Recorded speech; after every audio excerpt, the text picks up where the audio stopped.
안녕하십니까. 오세아니아 위클리 이번 주 순서 시작합니다. 뉴질랜드 야당인 국민당은 납세자의 돈이 잘못 사용됐다며 정부의 소위 생활비 도입에 대해서 사과할 것을 촉구했습니다.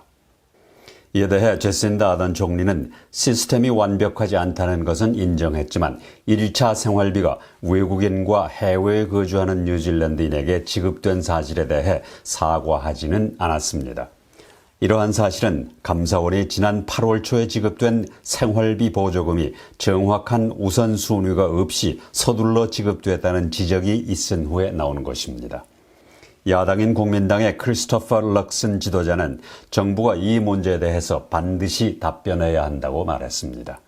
그는 또 납세자의 돈이 완벽하게 잘못 지급됐다며 이것은 정부의 돈이 아니라 피땀 흘려 열심히 일한 사람들이 낸 세금인데 정부는 이 돈을 죽은 사람들, 투자자들 그리고 프랑스의 배낭여행객들에게 나누어 주었다고 강하게 비판했습니다.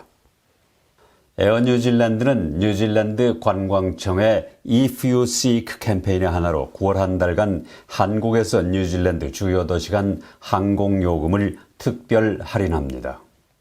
이번 특별 할인 왕복 항공 요금은 최저 114만 9천 원이고 특가가 적용되는 도시는 오클랜드와 퀸스타운, 크라이스트처치, 웰링턴 그리고 타우랑가가 포함됩니다. 이번 특가 항공권의 여행기간은 9월 26일부터 내년 6월 30일까지인데 항공권은 여행사 또는 에어 뉴질랜드 홈페이지에서 예약할 수 있습니다. 한편 에어 뉴질랜드는 11월 3일부터 인천 출발 기준 월, 목, 토요일 주 3회로 증편되고 성수기인 12월 7일부터 2월 1일까지는 수요일 출발편이 더해져 주 4회로 운항될 예정입니다. 뉴질랜드 지방선거가 9월 16일에 시작돼서 10월 8일 정오에 마감됩니다. 18살 이상으로 뉴질랜드 시민권자나 영주권자 그리고 뉴질랜드에서 12개월 이상 거주한 사람은 투표권이 있습니다.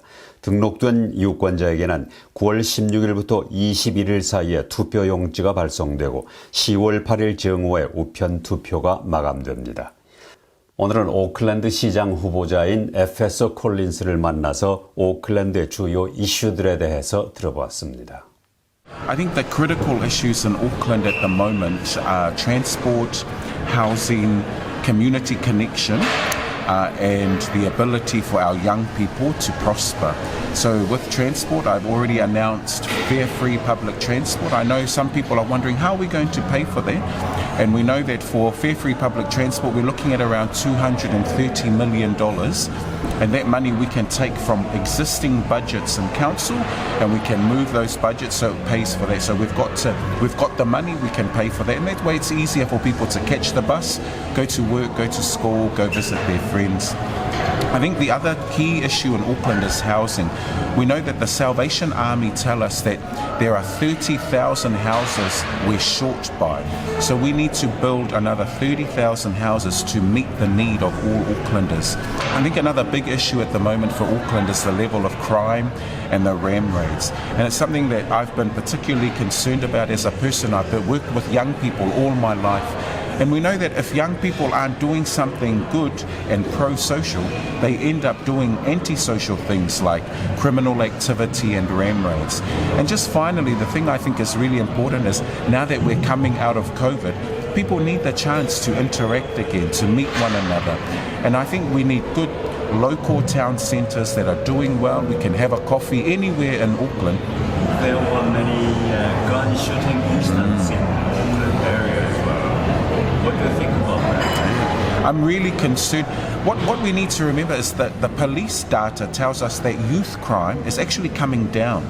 So whilst the data is telling us it's coming down, the media are focusing on the shootings and the ram raids, and that's very real. $3 billion project of stadium and waterfront. Yeah, I don't think we need a waterfront stadium myself. I think one day the ports will move, and we know that the Sapir report says that in the next 30 years we have to move the port. So I think we should be preparing for the port to move.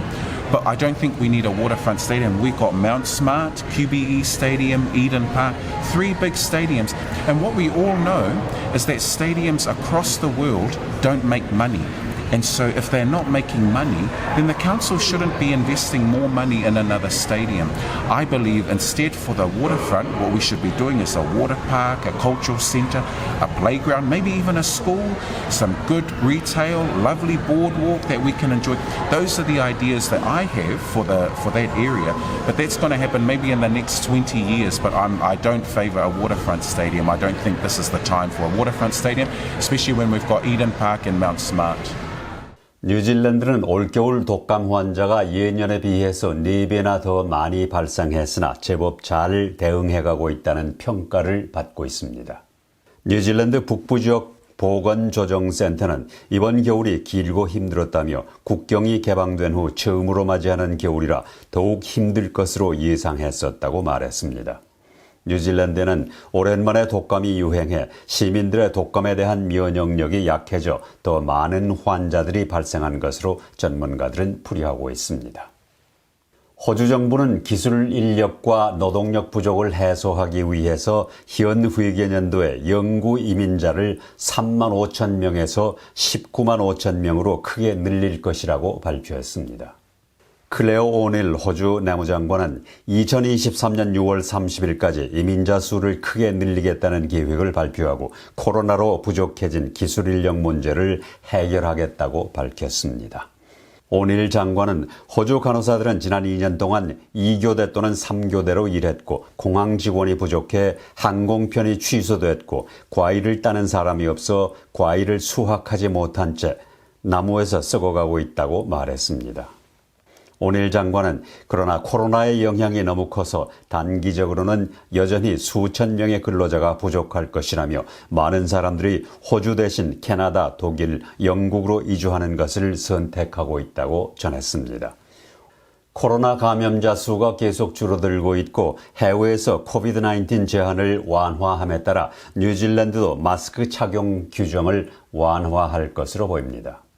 오타고 대학의 베이커 교수는 많은 공공장소에서 마스크 착용이 점점 줄어들고 있고 전염병의 형태가 변하면서 마스크 착용은 완화될 가능성이 있다고 말했습니다. 제신다 아던 총리는 앞으로 2주 안에 코비드-19 규제를 완화할 수 있을 것이라고 말했습니다. 베이커 교수는 그러나 의료시설과 노인 요양시설에서는 마스크를 계속 착용해야 한다고 강조했습니다.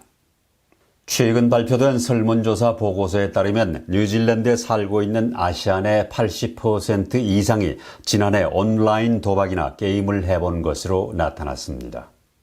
그러나 문제가 될 경우 도움을 받을 수 있는 것을 아는 사람은 절반 미만이었습니다. 온라인 게임은 온라인 도박과 아주 다르게 보일 수 있지만 가끔은 도박성이 있는 게임이 있기 때문에 주의할 필요가 있다고 전문가들은 충고하고 있습니다.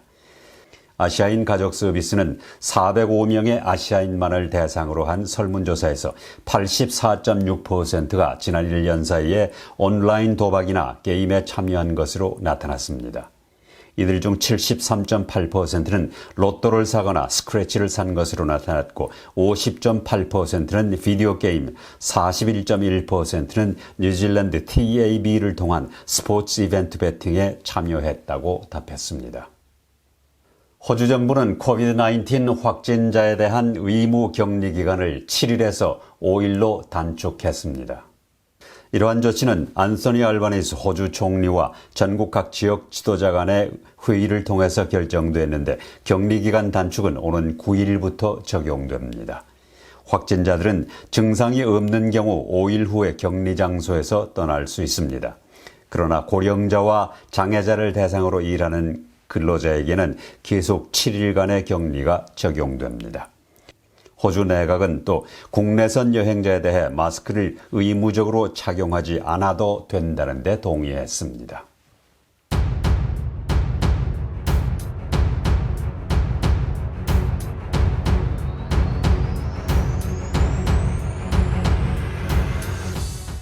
오세아니아 위클리 이번 주 순서를 마칩니다. 감사합니다.